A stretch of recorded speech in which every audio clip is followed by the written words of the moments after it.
Bulchiinsi magaalaa Mattuu maatii Giraanyiif deeggarsa qarshii 100,000 fi saayit pilaanii taasise. Mootummaa naannoo Oromiyaa bulchiinsa magaalaa Mattuutti deeggarsi maatii Giraany Taaddasaa kan dhiyeenya kana boqoteef taasifamee jira.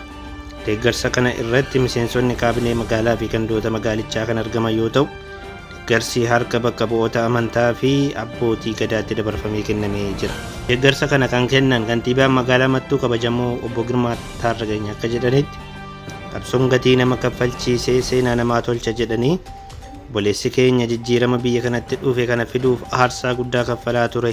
Har'a lubbuun nu biraa godaanee jira. Ummataaf jiraatanii gatii kaffaluun Giraanyirraa baratamuu qaba jedhanii lafa mana jireenyaaf ta'u kaaree 200 saayit pilaanii isaa fi deeggarsa qarshii 100,000 dabalataan laatanii jiru. Fayyadamuun irra jiraatu fakkeessaa tokko malee kan ta'u irra jiraatu waan ta'eedhaaf kana goona deeggarsa yoo ta'e deeggarsi ijoolleen hiriyaasaa firoonni isaa warri isa beekan tokkoon isaa koree keenya dhaabbatan irratti wanti isaan gumaachan hin jira hin argina.